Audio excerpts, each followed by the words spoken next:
It's Sunday morning on CBS, and here again is Jane Pauley. John Hurt and Gary Oldman in a spy thriller. Just one of many movies adapted from the novels of author John le Carré. This morning, he's in conversation with our Mark Phillips. Once, a place like this might have given John le Carré refuge from the world of espionage and intrigue he's so often written about. Not anymore. Walking through an English garden, you'd think the world was not so bad a place. You would think that, Yeah. yes. And of course, it's the kind of garden in my imagination where Brexit was born.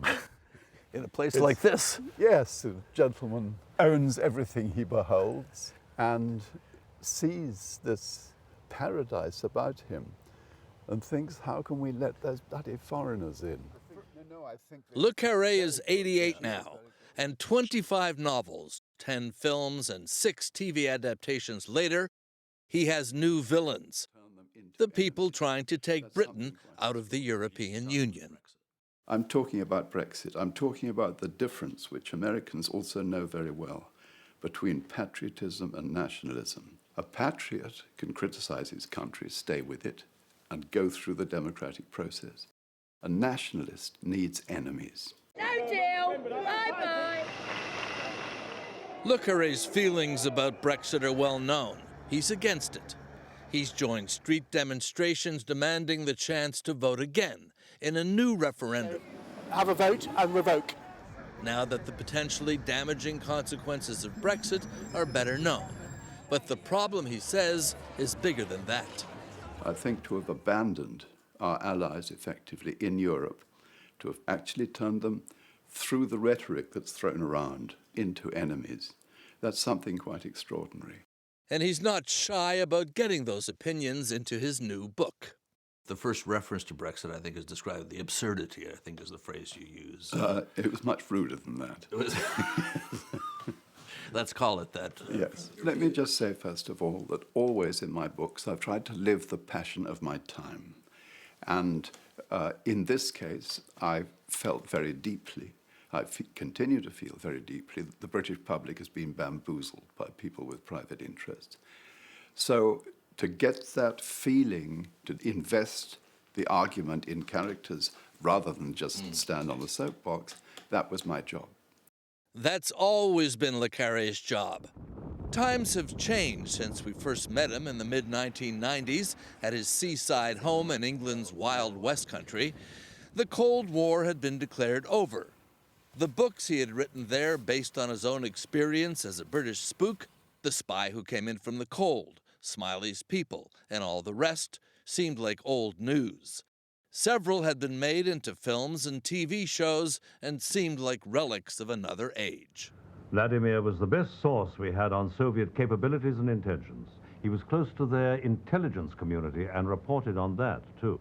Oh, damn it, George, that whole era is dead. And so is Vladimir. And I wish to God we got half his courage and 1/10 of his integrity. Le Carré was a one-man spy fiction industry back then. Joseph Conrad wrote about the sea because he was born to the sea. I was recruited very early into the secret world. I would copy Conrad in that respect. The secret world was my natural element. I was in it for those years, and I understand its workings as he understands the sea.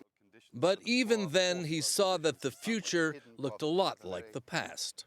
It doesn't matter what new circumstances occur. It's the same show running in the background. It's the same people running it. I mean, you look at the new so-called Russian security service, it's just the KGB in drag. And the Russians are back in his latest book, making trouble again. Do you feel you've kind of come full circle? I think the first time we spoke was when when history was allegedly ending and you were moving on to other stuff, and here you are again talking about the same sort of things. Yeah, well, first of all, I never subscribed to the view that history had ended. And in fact, statistically, the size of intelligence services in every country has grown enormously since the end of the Cold War. It's the same game, but played for different purposes and by different rules. There's still plenty of history to go around. Le Carré has not mellowed with age, and American politics don't get an easy ride in his new book either. In Ed's world, there was no dividing line between Brexit fanatics and Trump fanatics. Both were racist and xenophobic. Both worshipped at the same shrine of nostalgic imperialism. Le Carré has tried to stop writing and speaking out, but says he couldn't. Is there another novel in you? Yes, there's very much another novel in me. It gnaws away. Another novel and more. After the recent success of a TV version of The Night Manager, An offer to do what? To bring down Richard Roper. I want to put you inside his operation. Oh, very good to see you, Mr. Roper. I'm the night manager. and after the successful run of the new TV treatment of The Little Drummer Girl, the enemy is using Westerners, so must we. What's the character? A terrorist. Le Carré is now working on more TV treatments for some of his early spy novels. There's still a lot he wants to say.